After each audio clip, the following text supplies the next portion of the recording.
Look, if you don't want to make that change within yourself, it's not going to get better. This might not apply to everybody, but if you feel like you're rock bottom, okay, and you're hoping for a better day, but you literally are doing the same thing over and over again, expecting different results, that's a definition of insanity. You are provided with a choice every day. You are provided with multiple choices throughout the entire day. Take that choice, make that change. You've identified a problem. You're saying you're rock bottom. Got it. You're there now. There's only one way, and it's up. So change your mindset. Use that choice and go a freaking different direction. Love y'all. Faceman VTT out. Day 3 of retirement. As an infantryman, I was asked if I could clean the sink. So let's look at this. Definitely some kind of grime on there. And I open up the cabinet. What do I use? Nothing comes to mind. Like my experiences, my skill set. Nothing. Wait a minute. Everyone knows this is how you clean everything. Infantry, retired. You can take it. Would you like a military discount? Do you offer one? Honestly, cap of the day. Thank you. CC's Pizza is the county fair of restaurants.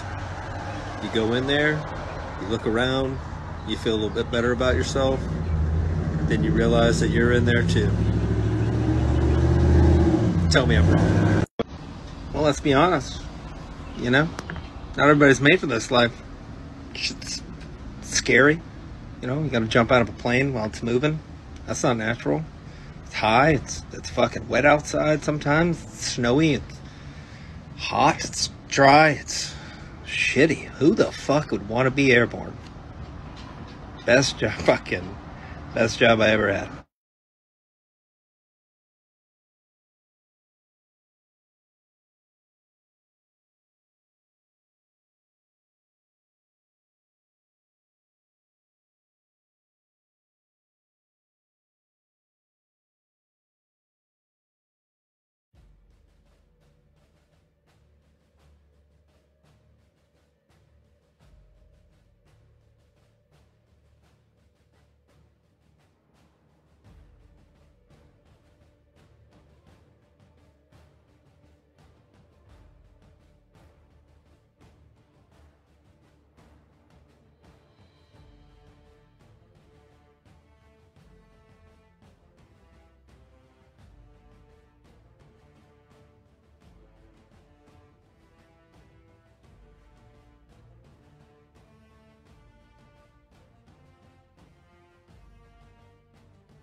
This is the Veteran Trash Talk Hour, hosted by Nick, Dave, and Buddy. Real warriors making fun of other real warriors. Try to not get triggered. Beans. 3, 2, 1. What up, what up? Welcome to episode 122 of the Trash Talk Hour. Special guest today is Kenny from Soldiers on Single Track. And as usual, I'm here with Buddy and Nick. Happy Saturday, everybody. Yo. Cheers. Cheers. Yo. Cheers. Hell What's up, yeah. How man? you doing today? How's things? Doing great. Doing great. Good. Weather's Okay. warm. Yep. Delightful outside. It is. The weather's beautiful out here in The Arizona, buddy. North Pole and the South Pole haven't flipped yet. Apparently, we're 75,000 years. There's no such thing as a North and South Pole, buddy. Oh, yeah, I forgot. Yeah. Oh, we're due for those times, aren't we, buddy? Yeah, I saw that too. Apparently, Yeah. I saw it. They were like, the wind is going to be at like 1,000 miles an hour. It's going to get real hot for like 7 days. And I was like, Yeah. Jesus, I need to find a cave somewhere. Yeah. We need a bunker, like one of those underground, like, Oh, yeah. I guess if the world flipped, it wouldn't really matter, right? Like, Yeah, I mean, you'd be good after a week, apparently. Whatever survived. whatever survives, yeah. I don't know. Yeah. Anyhow, Trash Talkers.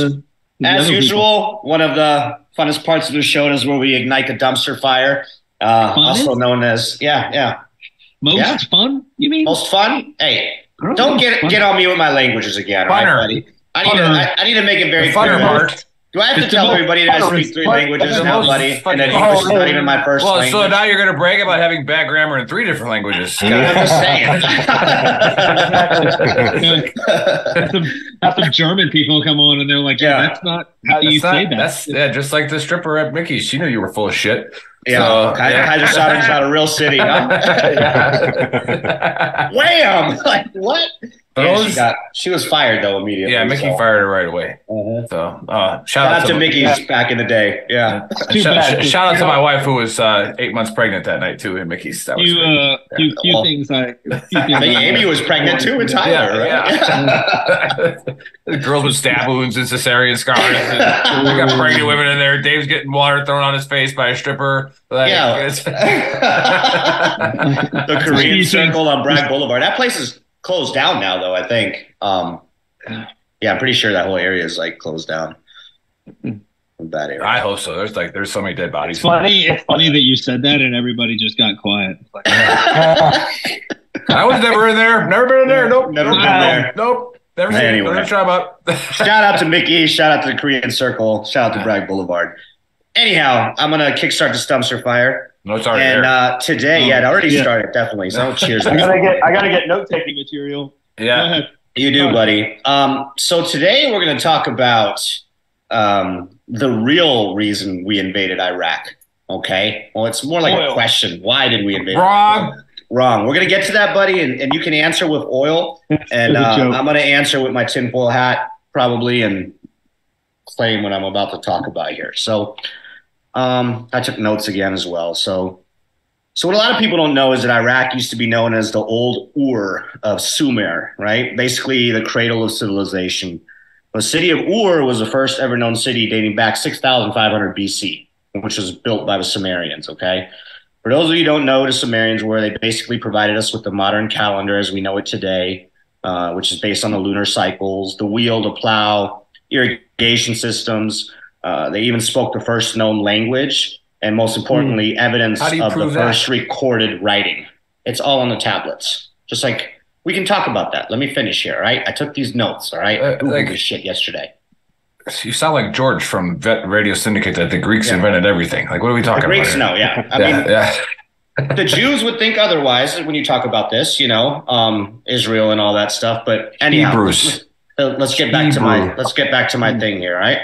So unless they're really good friends, and then they're Hebrews. So there's a lot of Sumerian artifacts that can be found in Iraq and everything, which basically describe how supposedly the entire world was created, okay? Supposedly there's even a Stargate portal that was discovered in 1920. Now, there are pictures of this portal online, and it's not fake. There is literally a stone, like, portal-looking thing, and Saddam had this whole thing, like, covered, and it was by an Air Force base. No idea. I don't know anything about the Stargate portal, but it exists. You guys can Google it right now if you want.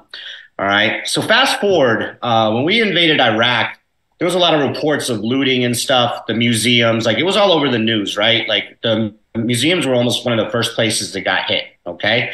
So there's tons of videos online and eyewitness accounts of people that were looting these museums, like with earpieces on and stuff, like almost like it was strategic. Like they were like destroying artifacts and then they were taking a bunch of artifacts and, like making them disappear, almost like we're trying to erase history, because a lot of the Sumerian teachings, if we followed those teachings, it would be completely different than what the Bible teaches us and all the other religions, okay? Because the Sumerians think that, we were genetically modified by the star people, which is also known as the Anunnaki, and that's a whole other conspiracy in itself, okay? Long story short, Anunnaki came here to mine gold, they created the Sumerians, blah, blah, blah, and it goes on and on. But we're not going to get into that. So my biggest question basically, pretty simple, right? There's a lot of history and stuff in Iraq. We know that. Okay, that is a fact. Yeah, we blew that shit up. Yeah. Was the war times? Multiple times. Did we go over there to confiscate some of these artifacts and kind of just erase that history, that part of history that is obviously completely different from what is taught now? Like, or was the Iraq war just about oil and stuff? But, like, I don't know. So me personally, I think the Sumerian history is insane. All right. Like I spoke about some of the things that they've invented and stuff. And like I think Nick asked the question, how do we know how old it was, blah, blah, blah, or if they were the ones that invented Carbon dating. Yeah, correct. I'm big into the ancient alien theory, okay, where I think that maybe aliens might have flown down here and fucking, took like some monkeys and did some crazy shit, and then humans were there. So like, that's a theory, man. Like, Amanda says you've been watching too much freaking Ancient Aliens. Yeah, I do watch Ancient Aliens like crazy, okay, because I believe that there's a higher power, all right, so I'm not like atheist, I'm more like agnostic. I definitely believe that there's a higher power, but let's go back. Yeah, there's definitely aliens. Little gray guy. Right. The little gray guys. Yeah, the Anunnaki were really tall, though. They had like these long necks and stuff. All right, let's get back on topic. Let's stay on topic. Right. Thanks, Amanda, for throwing me off.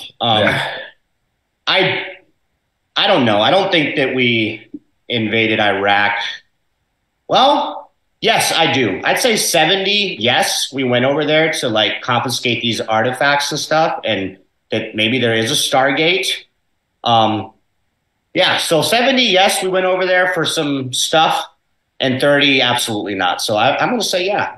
There's the weapon of mass destruction might have been the Stargate. Fucking possible. Done deal, right? Yeah. Maybe that's right. why. Maybe that's why, like, the American people just didn't understand what WMDs meant. Like, it's actually a fucking Stargate. Like Stargate, man. Like, I just solved this on the whim. We just did it. We just did it. Hey, you, Alex Jones. Fucking C-130's up there right now. All right, Kenny, what are your thoughts, man? Dude, I haven't heard this theory before, but it makes a lot of sense, honestly. I Googled it last night. Hey, kudos to you. You're making a believer out of me right now. Yeah. Like running ops over there, I remember multiple accounts having to go and check out these random massive huts where they potentially thought weapons of mass destruction, but like we didn't have any information of what was inside that. And there was absolutely nothing, but potentially could have had something like that inside of it. I think it's possible more than anything.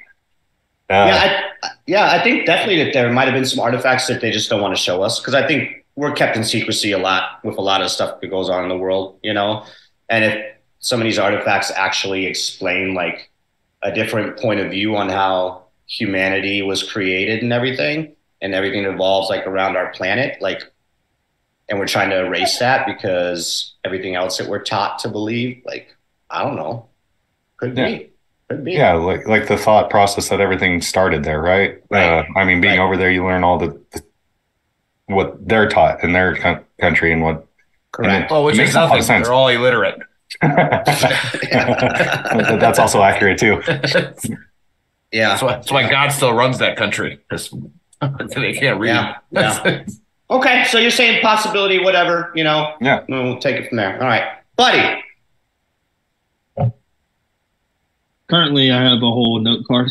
Good job. I'm not talking about mermaids today. I'm not talking about monkey people. I remember when the first time I went to Iraq, you guys were probably we weren't even in the army yet. Yeah, no, probably not. It was 0304. And when I met you as an E2, you were a staff sergeant. I was actually an E7. 48, I think, when I met you. And when I became staff sergeant, you were still staff sergeant. But go ahead, buddy. I was actually a private at that point. Like I'd gone back. But anyway, the first time I went there, we went down to Babylon and took like a sightseeing trip or whatever. Okay, and here's where the problem is with your we had to get told before we went in, hey, you're not allowed to buy any artifacts from the street vendors because they looted the museum. Selling them. So people were trying to get them. Oh, 100%. I'm not denying that. Yeah, but it was the Iraqis stole them, and we had people that were going there to try to get them, to give them back to the Iraqis. That was a real program that was going on. That being said, we went to the walls. We went to the walls of Babylon. The only part of the walls of Babylon that are still there are the ones that were underground, because the rest of them were taken by the Germans to Berlin, like in the 1920s. So, That's when the Stargate portal was found. Well, then why wouldn't have just taken that too? I don't know. Maybe they didn't find it. I'm just saying, why did we wait like 80 years and be like, that Stargate portal that we got a USB, we've got a USB plug that'll work for it now. We can charge it up. Like, let's go get that. Yeah. Nicolas Cage finally figured it out, with the National Treasure. Isn't there a movie called Stargate? Yeah, Kurt Russell. Yeah. That's right. I feel like everybody searches for the reason that we went to Iraq, and it's real simple. The Bushes had beef with Saddam. Hate and Saddam. Saddam tried to kill his father. Yeah, I don't care how many people or trillions of dollars it takes. We're fucking this dude up. And they did. It's 100%. And in the meantime, they made a lot of money off of it. Like a lot of people made a lot of money. So I think the answer to why is pretty simple. Let's see. And then you guys were talking about finding weapons of mass destruction. I always love when they talk about that and people are like, yeah, we had to go look for, like you said, like we had to go look for do ops where we look for, like, what box are they in? Are they in a box that says WMD? Had a fucking house made of a weapon of mass destruction, and I would have walked. Yeah, they're labeled. They're labeled. Yeah. Well, I mean, how many houses did walk into where they were making IEDs and stuff, and we could, they were in holes under the fridge and shit. Yeah. And if I did find a box that was labeled WMDs, A, it would have been in Arabic, and I wouldn't have fucking known it. B, if I had recognized it, I'd be like, what do we do with this? Yeah, what Let's now? Shoot it. Who's got a 50 cal? Fucking shoot it, yeah. Okay. Good Just take, don't buddy. take a picture of it. What do you mean? Don't pay attention to that SSE shit, because when you take pictures, that's how you get caught. So. Good take, buddy. And let me real quick before we pass it over to Nick. Gotcha. That's wasn't why we invaded. And I maybe like Bush and stuff. I get that, like the beef. But what is your thought? Have you looked at like Sumerian history and stuff, and like their tablets and like what they talk about and stuff? I have enough problem trying to figure out our history. I'm not fucking Sumerian. Fair enough. It's not spoken about. That's the thing. It's not spoken about as much. Something about history. I think you're just going to summarize some history for me. And yeah. Fair enough. Then I'm lost. Their shit's really interesting, and maybe I'll talk about the Anunnaki next time. The Star People. Ooh, the Anunnaki. That's the thing that we need. Planet X, Planet Nibiru. Yeah. Ooh, man. That's all. That's all Sumerian stuff. Yeah. I was just shaking. Oh, you were just agreeing with It's called placating. I'm placating you right now. Thanks, buddy. But, Love you too. Anyway, all right. Good take, Nick. Yeah, for all these, I'll give you the actual answer here, guys. So, the whole combat theater is a toxic super site. All right, sorry, that's what. Roger, Jeremy. Gotcha. That's a mighty big word. Yeah, I don't use those. We don't use those words. Buddy acts stupid, but he's actually extremely intelligent. Yeah, Brian is actually from the Appalachians. So, but here's what is really going on, because for all these conspiracies to exist, right? Remember, we have to agree that there's a world power, right? Otherwise, there's no way they could coordinate these conspiracies or have this type of control or do all this stuff. Like, there has to be a group of people sitting in a room saying, "Fuck that place." Okay, and it's the same thing as Al Qaeda. Right? Once Al Qaeda is done with somebody, or the CIA is done using that person, right, all of a sudden we have this magical raid where we kill, like Delta goes in there, kills the guy, and everybody, the SEALs go in there, and it's like, how come we didn't kill this guy like 5 years ago? Well, because we weren't done fucking using him yet. All right, so here's what happened. We 100% went into Iraq to take over the Stargate, because we don't. I think it's because I don't know what we're going to use it for. All right. But we're using it already. We're probably already using it. But the world power is like, we kept it over here because, Saddam, we had him on the payroll. The Germans tried to get it, whatever. We took them out. And it's like, now, what are we using it for? Okay, so that I think that's the real conspiracy. Is not that we went there. I think that's true. I think we went there to find this. You portal. mentioned the Stargate last time. That's why, Yeah, that's what enticed me to talk about this one. Yeah, and again, it's those ancient cultures where one of the biggest problems that I have with today's society is that they think like ancient cultures were stupid. And it's like Sumerians were super intelligent. No, they fucking weren't stupid. Yeah. All right, I mean, look at we actually the spiral minaret in Samara. They apparently they freaking came up with algebra like right there, and then they just stopped. I don't know. Rob says we got the Stargate to go to other galaxies to fight aliens. Yeah. So we're already in an intergalactic war. Right, exactly. Like, so the powers that be, like, if whether they were spawned by aliens or not, like, you think about all these Marvel movies. This shit, it's real. Like, it's real shit, guys. I think more of the Star Wars look. Like that. Yeah, kind of.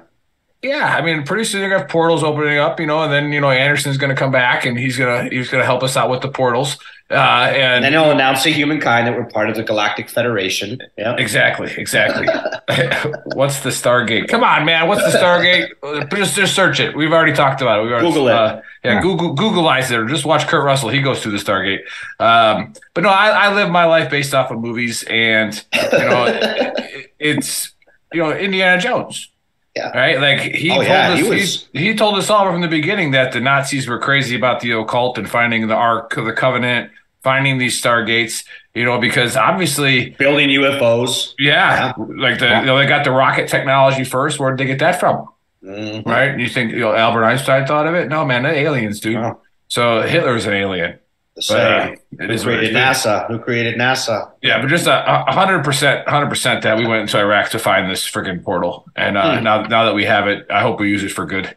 I like it. Yeah, but okay, well then that settles that. Yeah. That settles that. I told you I'd give you the truth. But I feel like I doubt we're going to use it for good.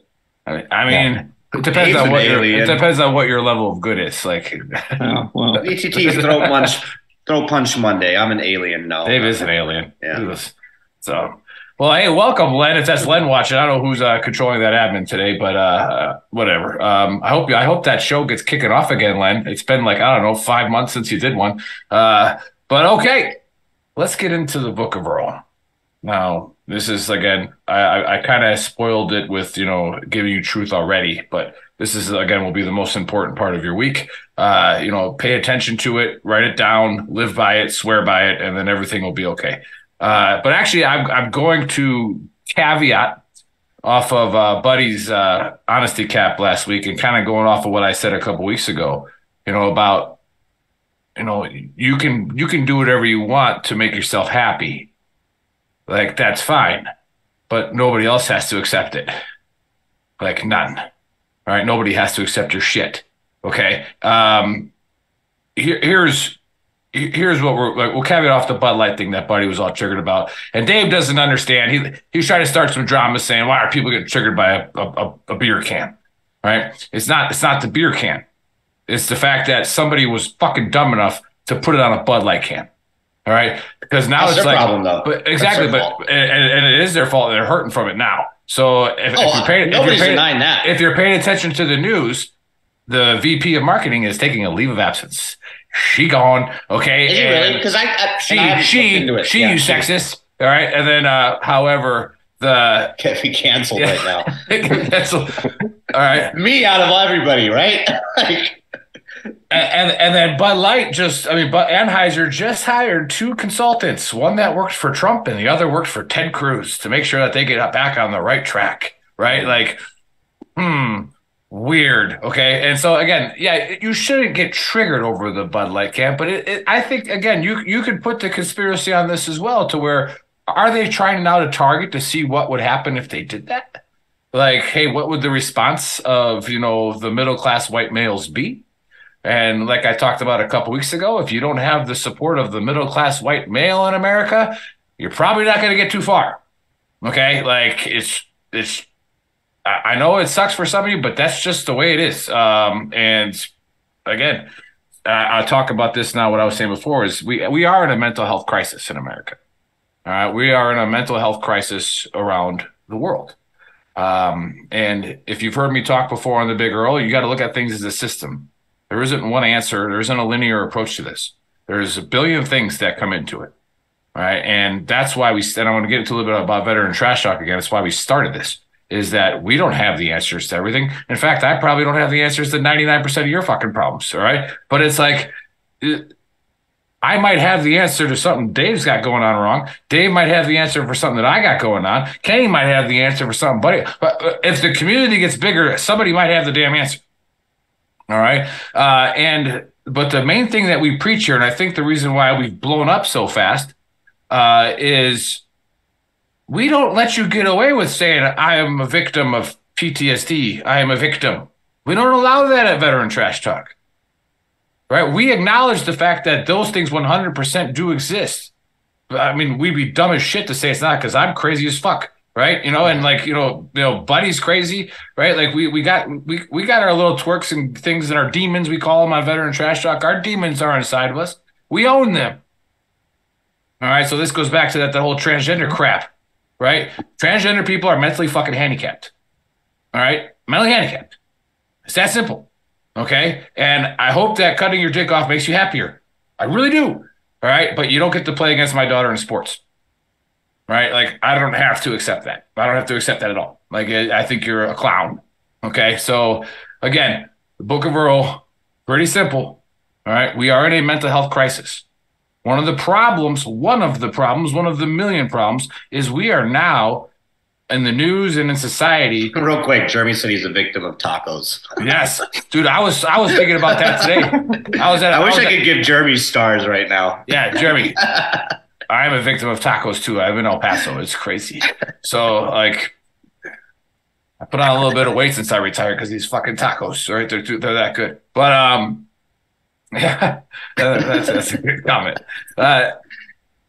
So the mental health crisis is not getting helped by society or by the media, because we are actually justifying mental health issues.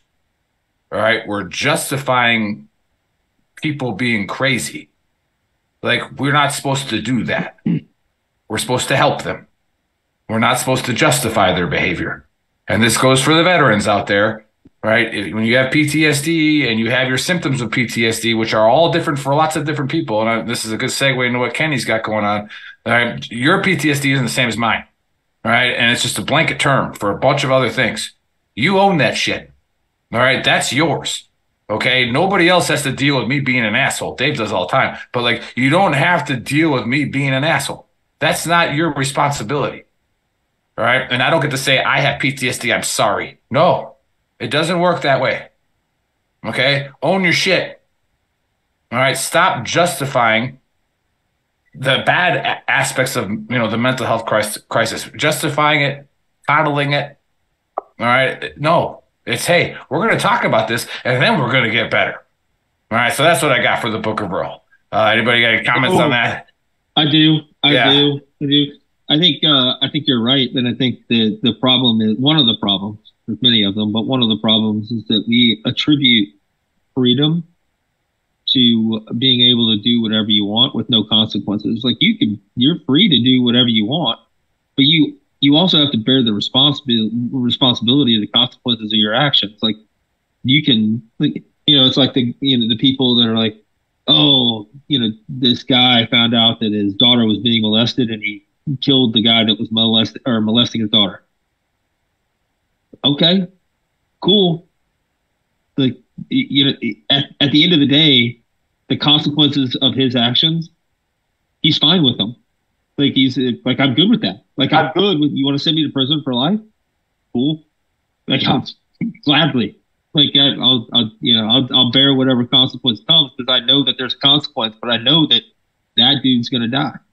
Like, and it's gonna take a while, and it's gonna hurt. There'd be a lot of pain involved. But the thing is, Buddy's thought about this. I'm very serious there for a second. Well, I might have to never air this show again in case anything ever happens. Isn't that premeditated? It would definitely be premeditated, but it would be like, I would go to court and be like, yeah, I did it. I've thought about that though. I don't know, like, then, because then you're gone from your kids the rest of your life. Like, if the guy got locked up forever, like, I'd want to kill him for sure, but then, like, now I'm missing my child's life forever. You know, that's all right. Because at the end of the day, she would know that somebody was there, and 100% wouldn't have to deal with like, oh, nobody did anything for me. Like, yeah, I mean, they did. I'm not going to talk about murder anymore. Anyway, that being said, like let's not talk about murder anymore because we actually have to. In case we actually have to do it, now we're incriminating ourselves. So if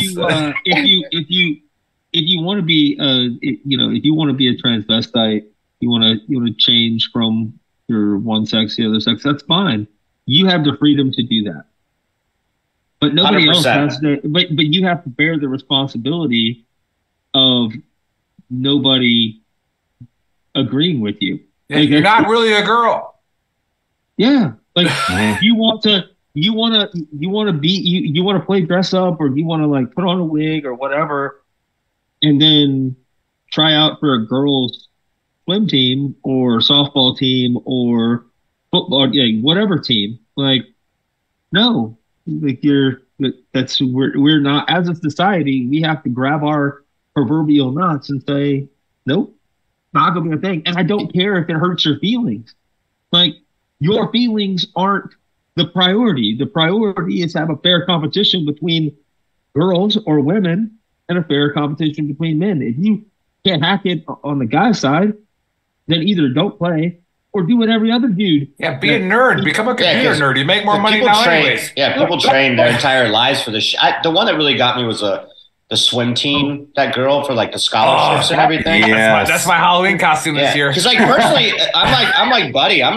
Like if one of you guys came like, Dave, man, I'm gonna transition, dude. I'll be your biggest supporter, homie. I got you. You do what you want to do, you know. But the way they try to shove it down, my daughter. Yeah, exactly. Yeah. And just the way it's being shoved down our throats, just as much as they want us to accept them, you know, they can't be telling us that we have. Like it's just a double standard. Well, that's exactly. That's what I don't understand. That's what I was going to get into. Is, you know, I always bring up the bell curve. I think if you're far right or far left, you're sick in the head as well. Like, you have a disease. All right. The problem with the disease on the left is it's a much bigger one.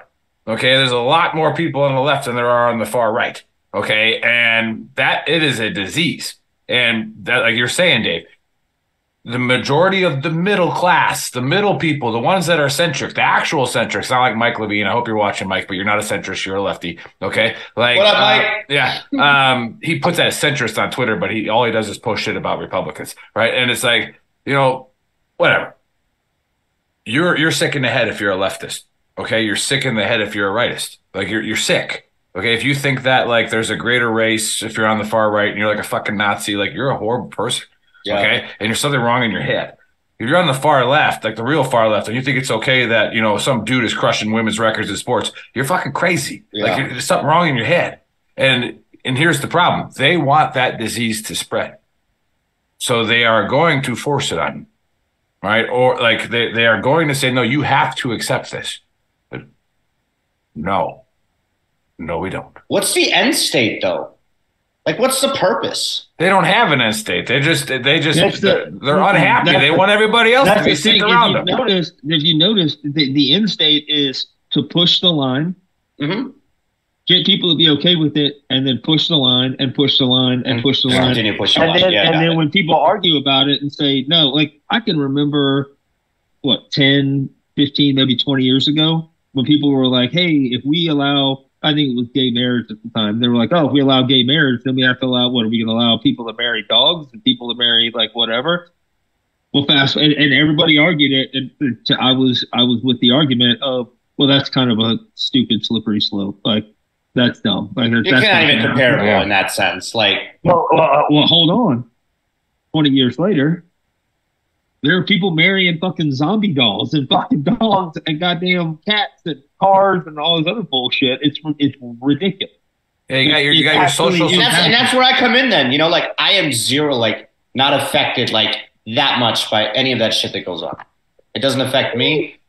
It doesn't affect you yet. Yeah, of course. Like Buddy just spoke about how, like, as a society where we need to be strong and progressing, we don't want to regress. And actually, like I said, we've already covered this 1,000 times on the show. The hypocritical part of you know, trust the science that you don't know what a fucking dude is, right? Like, stop. right? Yeah. Like it's just Well, it and, just and stopped. that's how we got to that point, is that we've been like, we've allowed people to cloud everybody's logic to the point that now we don't even know what a man or a woman are. But you can't define either of those are non-definable at this point, right? Right. But the problem is, Well, they are just not by the crazies. Well, here's the thing. The problem is that, like, Dave, you're agnostic, so you're like, yeah, it doesn't affect me, right? Well, but it does affect people that are religious, right? Whether you're Oh yeah, I have buddies that are offended by my thought, which you're a fucking asshole to think that, you know, like not you, but like. But here's the thing. Like I don't hate on other people's religions. Whether you're Islamic, whether you're a Baptist, a Catholic, a Protestant, whatever, right? Well, here's the thing. Marriage, by definition, is a religious ceremony. It is. Right? Marriage is Latin, is the Hebrew in Latin text is sex. Yeah, but because it means that you're now able to have sex in the eyes of God, right? Right. So it's a religious ceremony. Well, when you put the word, because words have meaning, when you put that word into something that religions don't, and the government, which is a non-religious organization, says, well, you can get married. Well, then you're offending all of those people because you didn't even ask the people who it actually affects, right?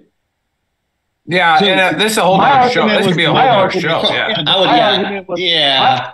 All right. If you don't believe in gay people getting married, cool. Let them call it something. And if you just tuned in, I have no problems with gay people getting married.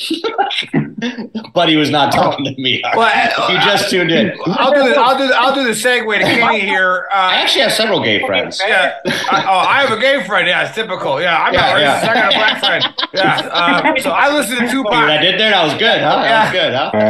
No. Not only do I not have a problem with gay people, we all know Buddy. Like we're good at this.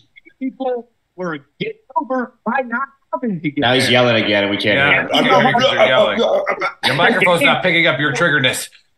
You're gay. Yeah.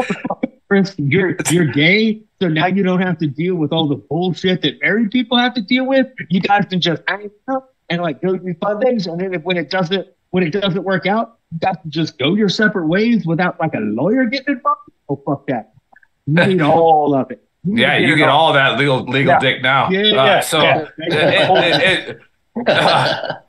shout out to the Kings, all right, because we got Monica watching. She knows that I'm all for the boys, right? And I'm glad that the men are taking over every female record, all right, because I think we deserve it. I think obviously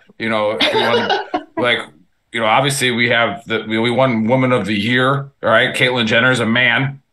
Okay, I think Miss Puerto Rico's a dude. So like now we're winning beauty pageants, and we're breaking all the swim records. Like, it's a great time to be. Yeah, it is a great time to be a king. All right, we are just destroying things. And check out that soccer player. that soccer player, right? The soccer player that signed everything over to his mom. This is why our YouTube following is not high. I know. You guys are tracking that soccer player that's worth $70 million. Oh, yeah. Well, his mom. Yeah, we talked about it last week. Yeah, we did talk about it. The fucking Kings are winning. She's going to have to pay him alimony because technically he's not worth shit. Yeah. That is so awesome. Okay, but anyways, so obviously, as you can tell if you're watching for the first time, we are all mentally handicapped. Okay, like we have problems, right? And that's where Kenny comes in, okay? Because Kenny has started a nonprofit, and I believe it's up in Oregon, and it takes veterans, first responders, people struggling with their demons to the outdoors bike riding. And I went on your website a few times, and it is phenomenal. It looks super freaking awesome, and I could really, really see the benefit, and I can't wait to hear how you got it started, why you got it started, how people can give you money, all that good stuff. But let's just get down to it. I like Kenny right away because he's the first guy, all right, to actually put in his bio that he was in a cab unit. Yeah. All right. So a lot of times we have to dig into it to find out what their service was and what they did. But he was actually proud of being in a cab. Once they know we were all infantry, it's like, Yeah. oh, I wasn't cab. I was Yeah, yeah. just don't talk about it. Yeah. So, I mean, we all know you weren't airborne because that'd been the first thing out of your mouth. But it's, like we're better. But welcome, Welcome, brother. Welcome to the dumpster fire. Tell us a little bit about what you got going on, your service, or talk about whatever the fuck you want. Yeah. Hey, so appreciate having me on. Unfortunately, fortunately, I was an infantryman in the cab unit. Mechanized. It worked out pretty well. Death before dismount. Exactly, all those fun things. Hey, but we got really big guns to shoot, so that made it worth it, I guess. Yeah, nothing says suicide prevention like having a song about shooting yourself at the end. What the fuck? That's a good one. Yeah. Apparently, Dave and Bucket Nick were never in any cav worlds. No, you didn't have to memorize their Gary Owen. We did. We're 86. Gary Owen thing. And they have a cav song that for the combat spurs that you have to kill yourself at the end. Oh yeah. Oh yeah. That would explain fucking 3-Corps. Yep. Yeah, it is. I got that song. Like I got there and they were like, "Oh, we have to go on the spur ride." And I was like, "Well, what's that?" They like explained it to me, and then I'm like, they're like, "And you have to memorize this little poem song thing." And I started reading it, and I was like, "I'm not doing this. Like, what the fuck are you talking?" The dude kills himself at the end. What are we talking about? Really? Yeah. Anyway. Wow. Yeah. Well, I'm glad you're still here, Kenny. I'm glad you didn't follow the code to Fiddler's Green or whatever. That's part of the reason why Forehead is the way it is now, I guess. People kind of taking that to heart. Yeah. Yeah. Shout out to 3-Corps. You suck. Yeah. Floor's yours, brother. Floor's yours. All right. So, so infantry did 4 years back in this year, 06 to 2010. I got out and, like you guys said, man, had my demons to deal with for like 10 years and try to figure life out outside of that, jump from job to job and just trying to figure life out and get things going in a healthy manner, right? So I ended up in the summer of 2021 getting back onto a mountain bike. I used to as a kid, dorking around, trying to stay out of trouble, building sketchy jumps and having fun, right?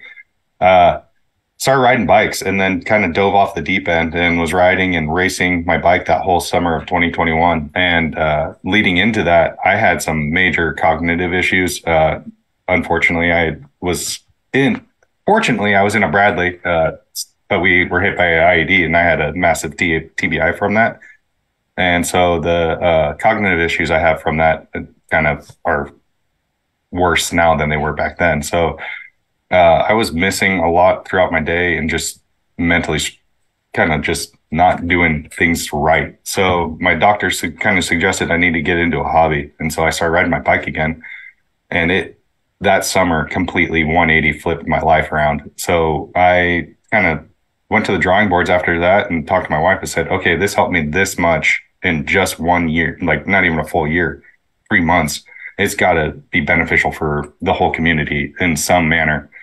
And so I kind of sat on it over the winter and just try to think of a way to bring mountain biking into the veteran world and try to help others out in some manner. And really couldn't figure it out. And my wife said, just start something and work from there and figure it out. Go for it. Just go for it. Just send it. Yeah, right. Just send her. Yeah. Adapt and overcome. And that's essentially what I've been doing. I'm starting to kind of really get things honed in now that I've been doing it for almost a year. And so our main goal is basically to rebuild the community in the veteran, even active duty, right? But building that community that you have while you're in. And after you get out, a lot of us all kind of struggle with that, losing your community. Like you're in, especially infantrymen, like you have that day in and day out camaraderie, and then you don't have that when you get out and you miss it. So rebuilding that and then giving people a challenge and purpose again. Mountain biking in its own is challenging. Even me, who's been riding for years, it's still challenging. And someone who's brand new to it, it's like obviously super challenging. And then it gives them a purpose to try something and become something great again.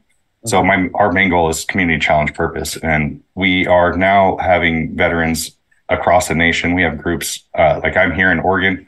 We have groups, Oregon, Washington, California, Idaho, Montana, nice. Utah, and then literally up and down the East Coast. We actually had one of our biggest group rides in Rhode Island today.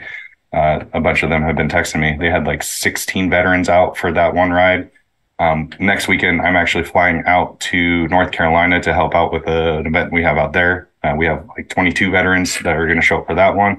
Where's that at, North Carolina? It's going to be outside of Hendersonville, out by Mount Pisgah. Okay. Yeah, Mount Pisgah area. There's a trail network and a group, Canuga, Ride Canuga. They're graciously going to donate all of our entry fees for free. And so any veteran that shows up for that gets to get in for free for that one, and come in and ride with us. So we're very fortunate that we've had the support that we've had from other avenues, but it's more so to get that community back together and to show them like outside of talk therapy, which is pushed for a lot of people and it works for a lot of people. I did it for a little bit, and then it just really wasn't for me. Riding my bike is by far the best therapy for me. I guess the hot word is adjunct therapy, right? Getting outdoors, being outdoors, it's proven to be better for your mental state as well as being active, right? Being active, working out, honing in on that quick reaction recall helps your neurocells and all that. So all these things combined together help the community and the individual veteran as well as the community as a whole. We're watching friendships grow where people wouldn't have met outside of this, our events and or like our groups that people get together or communicate through us. And then they're getting together and they're again having that community even outside of our rides and building friendships outside of that. And that's what I was going to hit on real quick. So like talk to the audience a little bit or explain to them what these events look like. So like obviously you guys get together, you go on these courses or whatever, you ride your mountain bikes, and then like what happens afterwards? Like, do you guys get together? Like, do you like talk about that a little bit? So now that we're now it's spread outside of not necessarily my control, but my area. We have individuals that have stepped up to lead that area. For instance, like this North Carolina group, right? We have 2 guys out there that are leading the charge, right? So they set a date, set a location, and then give me the information. And we kind of post it on our social media. People show up for the ride. And it's at your skill level. We're not going to expect someone to go down like the gnarliest thing ever that they've ever seen. Like you watch Red Bull Rampage on YouTube. We're not going to expect you to do something like that. Like I'm not going to try to do some shit like that. That's insane. I'll do it. I'll do it. I was about to say I'll do it. I'll die tomorrow. Let's do it. Yeah, we'll bury you out there. We went skiing real quick. We went skiing, didn't we, Nick? And like. I almost died. I hadn't done it in like 15 years or about 10 years. And we went down the diamond. Nick's like, let's do this, Dave. I'm like, you're crazy. I think we were the only 2. You did really well because apparently you skied a lot. But I went down the diamond trail. I'm like, oh. No, but so I go up to the top of this. Yeah. I mean, not to like take away from your thunder, but I go up to the top of this. Yeah. I go up to the top of this mountain. Yeah. Right. Like I'm on top of it. Right. And I'm in blue jeans and like a winter coat. Yeah. You know, and I'm looking straight down. Like I was there too. And I know how to do this. Like in my head, I'm like, I know how to navigate this to get down through this black diamond, this triple black diamond. Yeah. Like I know how to do this. Like I've done it before, but like not in like 20 something fucking years. Right. And so the first hop I take, because you got to jump down it as it's steep. So the first hop I take, I just go all the way down the freaking mountain. And like it took me like 2.5 hours just to find a ski, you know. And like by the time I got down to the shed, I'm like, I need whiskey, whiskey now. That was fun. Yeah. So yeah, we're not gonna do that, right? That's not what we're doing. Okay. Nah, so I'll still do it. Yeah, right. So we meet people like at their skill level, and then it's not it's most of our rides are what us mountain bikers call enduro or downhill. So more of a gravity fed type riding. Obviously you pedal up as a group and then you gravity fed trails down, but there's disciplines all across like road cycling, gravel riding, cross country. If that's those things you're into, like we facilitate the outlet for you to get a group together and go do that. So we facilitate at least 1 monthly ride is our goal in each area.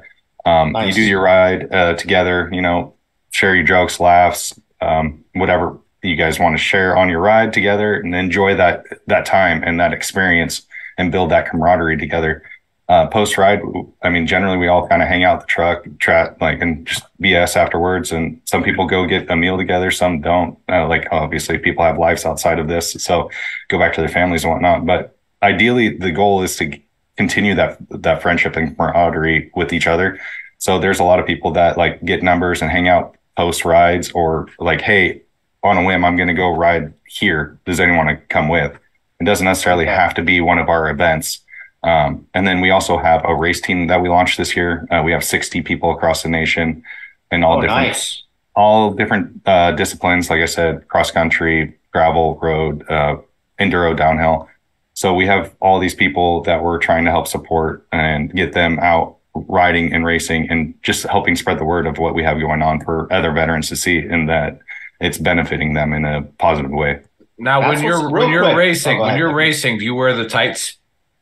Nah, I'm not one of those. I wear what like Nick will be out there immediately. Yeah. He likes men in tights. Yeah, that's a great movie. No, but like, does your race team wear the tights? No, so actually, here I have it sitting right here. So we actually just have our brand new race jersey that we just came out with. It's loud and obnoxious. I like that. Nice. Yeah. So like our race team is wearing that. It's a loose fit jersey, long sleeve jersey, and then I think you should go with leotards. Yeah, I like that. Like wrestling singlets. Yeah. Does this cost anything? Well, I was going to ask. Does this cost anything for the events that are joining, like on your specific, like, get-togethers or whatever? Yeah, no, 100% free to veterans. Nice. Any event, and if a veteran doesn't have a bike, we do our best to try to facilitate getting them on a bike. I'm currently. But they don't know how to ride a bike.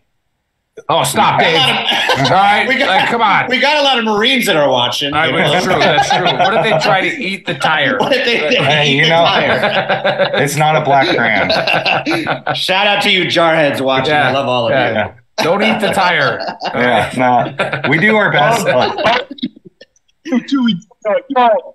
Buddy's still yelling. Can't understand him. Yeah. So we do our best. Like I am a certified coach. So people that are up in our area, I could legally and safely coach them to get up to speed quick and be able to keep up with the group. And we have other riders that are also certified coaches, and our goal is to kind of in each area have someone eventually that is certified for those type of instances. We're trying to work with companies to kind of work on like getting demo bikes out. That was part of the thing at the ride today in Rhode Island. A local bike shop came out to help support them and brought some demo bikes just in case. That's awesome. Yeah. What's that? Can you got the name of that or no? Give a little bit of love. Yeah, so there was the Trek Bikes out in Rhode Island. I can't remember the specific name right now. Bikes. The Trek Bike shop in Rhode Island. They came out, and sorry, I don't remember their specific name. You're good. You can, if you ever get it, just shoot it to us. We'll blast it out. Yeah, that's what's up. So they came out and helped out huge for that ride. And so we're very fortunate that we've gotten the support of the mountain bike community as a whole, and the love and support for the veteran community as well. So what's your long-term vision? You want to do it all across the country? Well, yeah, that's what I kind of like. I'm on that kind of thought too, Dave. Is like what as a 501c, like what can if the veteran trash talk community for some reason there's somebody watching that wants to give you a butt ton of money, like where does that go? What does that do? 1,000 all money just dives right back into our programs. So like I was saying, we do our monthly rides in each region, and helping promote those rides and getting supplies to those people in those rides.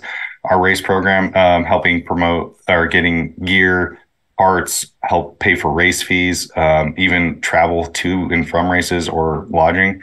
Nice. Any money that we get, and then we also have what we call a Bikes to Vets program. We actually entirely donated a bike parts to a veteran in Atlanta earlier this year.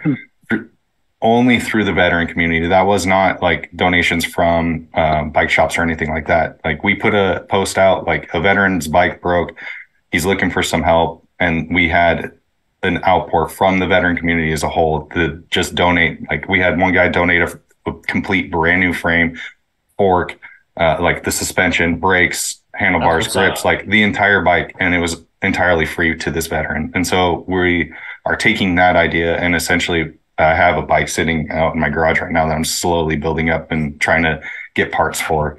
So another part of our programming is that as well. So then to go with what Dave asked, like, what's the future? What's the next step? And like, how do people donate to you? And then two, like I said, where do you want to grow into? What's the long term, like Dave asked? Yeah, long term, obviously, we want to have regions or chapters, whatever you want to call them, in every state, and being able to help any veteran in their state, right? So they don't have to try to travel super far to try to get to an event. And also being able to supply each area with bikes so that they have them on hand. If a veteran reaches out and says, "Hey, I'm struggling, I need a bike to come out and do it," that's at their beck and call. And just getting the community, veteran community together, really, especially post separation, is huge for us. Right. And so how do they donate to you? Where do they, like, what's the website? So our website is soldiersonsingletrack, all one word, .org. We also have a Venmo and a PayPal, and you can find both of those under the charities side. It is SOSMTB. Kenny, once you get a few $1,000s saved up in your donation, can I interest you in a slightly used Stargate? Gonna cost a little bit more than a couple grand, buddy. Not the one Buddy hit it in his top box when he left Iraq. Yeah, when he slayed the king. How did you make it out of Kuwait? Buddy, how did you make it out of Kuwait with that thing in your top box, man? I paid with I sent them on a tour of an alien planet. Oh, yeah, right. Back, and they were like, Covered you know it with the what? whoopee. Don't worry about it. Done deal. Mm-hmm. Yeah. I actually put it in a box, and I clearly marked it not a Stargate. And do not open, not a Stargate. Do not open. Definitely, everything's legal in here. Trust me. Here is legal. Not an interdimensional transportation device. No contraband. Hey, worry about that. Anti-contraband box. Yeah, Kenny, I'll leave it with another question with you. Because, kind of your vision is what we have for Veteran Trash Talk, and hopefully soon we'll have our first hard stand structure of where people can get together. And we don't want to replace the VFW, but the VFW didn't listen to us. What we do, actually we do, buddy. Yeah, so we want to replace the VFW because although we love our Vietnam veterans more than anything in the world, they were our first biggest audience when we started this page. It's the GWAT population is coming. Right, and we don't want spaghetti dinners in Busch Light. They don't either, though. I know they don't. I know, it's just it's fucking boring. Okay, and so we're gonna try to create the new VFW, and where people can hang out. And our idea is to have businesses like yours, like their QR codes on the wall. So hey, are you a mountain biker? Bam, QR code right there. All right, these guys are doing awesome shit in these 16 cities, whatever. So yeah, I love that idea. And like I said, the best part of Veteran Trash Talk is the fact that we get to meet people like you. We get to meet all kinds of these nonprofits and these things. And right away when you started talking about your cognitive, issues with the TBI. One of our first guests was Dr. Juan from Waven Neuroscience. I don't know if you ever heard of them. I have. Yeah, and so I'm actually going to see him next week. Oh, you are? Yeah, which is going to be really cool. I see him on Facebook occasionally. Have you reached out to him ever? No, Reach out to him because guess what? You get a free trip to Newport Beach, California. He'll take care of you, man. And you get to stay in the beach house and then they put all those magnets and shit on your brain and that dude's a solid fucking dude, man. Dude, he's fine. Yeah. He worked for NASA too. Yeah. Crazy. Yeah. And they probably got all the magnets from the Stargate. From the Stargate and the Germans. We are just solving it all today, aren't we? Yeah. Weapons of mass destruction. We're actually the Stargate. We also ought to hook him up with Colin from the Warrior Ride Foundation too. That might be Oh yeah. Well, I'm actually. We'll have to talk after the show. Yeah, after the show, because I'm thinking about. I think the back of your jersey should say "Quit being a triggered pansy." Yeah, Veteran Trash Talk. So we'll sponsor it. Or Gruntworks on there. Yeah. Well, that's or something like if you're reading this. Well, that's what I'm saying. Quit being a triggered pansy. That's probably a lot. Pedal harder. Right, That's perfect. Why are you so slow? Why are you so slow? Yeah, that's our signature shirt is the quit Hurry being the sugar fuck pansy. up. So, but yeah, so that I guess I still have not asked you the question that I was leading into, but yeah, like when you get to this point, like, do you got any stories of like, like a success story where, veterans have come by? Because we already know this, especially people with common sense, is isolation is one of the biggest factors to suicide, whether you're a veteran or not. Like you start to coach yourself that you're the only one that thinks a certain way, right? And it's like, then you start becoming depressed. Have you ever seen that where, in your rides where people come out and you just see a connection and then you see like, growth and healing? Just give us a story about that. Oh man, like we have way too many of those to be 100% honest. Pick yeah, your like best one. Share one, brother. Share one. Okay. You don't have to name any names or anything. Let's see here. Actually, well, part of it is so one of our guys here locally used to ride mountain bikes as a kid and just didn't do it. And my very first event, he showed up and didn't have a bike, and I let him borrow actually my daughter's bike. So it was a little too small for him, but he chugged along and just did it, and like he got hooked. He was kind of dealing with his own demons at that point, and since then he's been on every ride that I've had in Oregon since. He over the winter, like he unfortunately is going through a divorce and is just dealing with his own stuff. And like you said, self-isolation. And then he's got his own business he's running, but he is taking a step back from bikes. And like here in Oregon, we can't really ride during the winter because it's so wet and gross. So chickens. Yeah. But snow tires on them. I still do it, but put some chains on those bikes, right? Like I'll still go out. I'll get all muddy and gross. I don't care. But a lot of people don't like it. But we had a ride come up actually a couple months ago. I had to cancel the ride just because it started like dumping snow and hail. But we had a group meet up at a brewery, and I knew he wasn't coming to the ride, but I still called him. My language.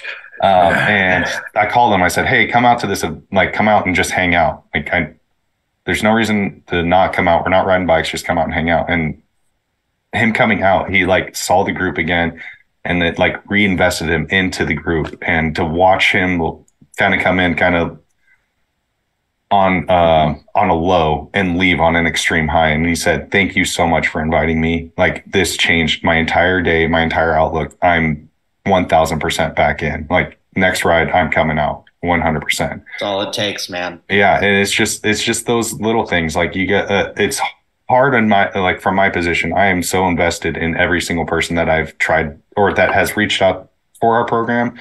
I am trying my best to be individually invested, but it's grown so much. It's gotten so hard. So, but being tuned in on those type of things, when people are starting to self-isolate and reminding them that group is still available and other people are there to help and support them. And I think it's changing lives on a daily basis. I really, truly believe that. I love absolutely. It. Yeah. This absolutely. is like this episode. This is our therapy, you know? Yeah. Well, Buddy doesn't require therapy because he was on Spiker on deployments in a bus. Yeah, he had a bus. They had three different bus lines. Ooh. While Nick and I were getting mortared every day, getting shot at, you know. But it's fine, Buddy. Actually fighting the war. Buddy's PTSD might have come from because like the chow hall ran out of bread or something, or one night they didn't do midnight chow. Let's be perfectly honest. The reason the bus wasn't the bus route changed, or let's be perfectly honest. The reason Buddy went special forces was because he was the only guy in 2P to never shoot his rifle. So he was like, I really got to find a way to get into this shit, And so they got pissed off. They were like. No, but this is our therapy every Saturday. Even Buddy's therapy. Purpose. I just needed some excitement. Yeah, and it's okay. Like, oh man, Daniel Booger, God rest his soul. I went on R&R with him, and we're sitting there, and there's like this major, and then there's like this private. And then like a specialist on this bus line that we're on, like, there's a fucking bus line here. And actually we're on the yellow bus line, not the green one. We're going to Salsa tonight, right? So like we're on the bus line, and this sir, did you hear that mortar round landed right outside the gate? And Yeah, scary. And like she's like, I was like, oh my God, what do I do? And Danny is a staff sergeant at the time, you know, good leader.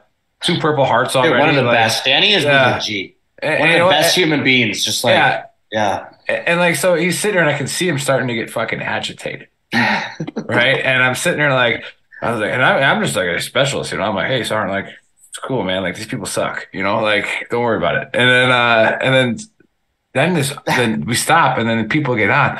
And this major kind of realizes that Danny's not happy with this conversation, right? And this major is actually I'm a big fan of him now because of the way he handled this. But then other people get on and it's a sergeant major, right? And then there's a couple of E7s and the sergeant major's like, where are you guys going? We're like, hey, Sergeant Major, we're just headed up to, get some Pizza Hut or something. We don't know. We've never been on the fucking base like this, you know? Like, we're like, well, go get some pizza. And he says, well, you know, those boots are pretty, and the uniform is pretty disgusting.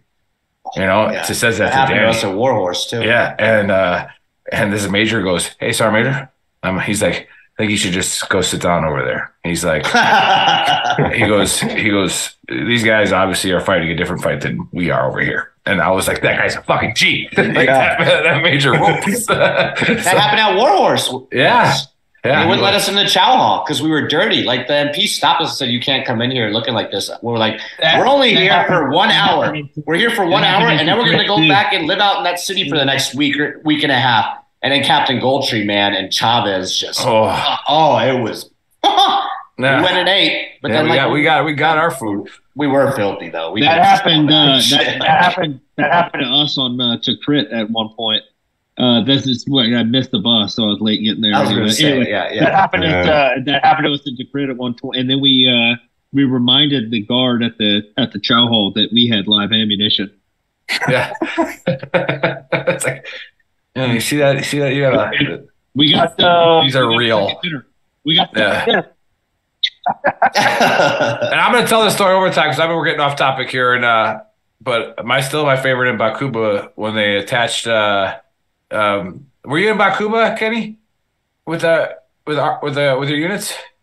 No, I was inner city Baghdad both deployments. Okay. Yeah. So we had the 6-9 Cav was there, and the Dragoons. So whatever they were called. But they wanted a female to come with us. So if they had to search females, you know, we're going on these raids, and her name was Good Soldier. She was Native American. She was gangster, dude. Yeah, and she's like, "Are you guys putting face paint?" We're like, "Yeah." He's like, "Why?" And I'm like, "Because it fucking psychs us up and fucking it's awesome." Yeah, I'm like, have you ever? Have you ever seen the look on somebody's face when it's 2:00 in the morning and you're looking in there, like you look down, and you just them, got fucking stripes on your face. And you just got and black everywhere, and you're like, "Hey, you should wake up." And they're like, and I was like, "Do you want some?" She's like, "Yeah." So I started fucking, marking her up, and she was all gangster to go. And then she's got this M16 with a 203 on it, and she's like, I'm like, "Are you a 203 gunner?" She's like, "No, this is what they gave me," and I'm like, she's like, I'm like, do you have any rounds? And I just got promoted to E5, so now I have to do my PCIs, And I was like, I was like, do you have any rounds? She's like, no, they didn't give me any rounds. And I'm like, what? And then she had like 3 dummy 203 rounds, like the training rounds. Right? And I go, where the fuck do you think we're going? Yeah, this isn't training. This isn't like we're about to go into Bakuba. Yeah, it's just about to get hot. So I was like, all right, here's 3 magazines. I was like, don't shoot unless we fucking just shoot, point the gun in the same direction everybody else is. Kind of like the old Black Hawk. She hustled though. She got after it. When we're shooting that way, you shoot that way too.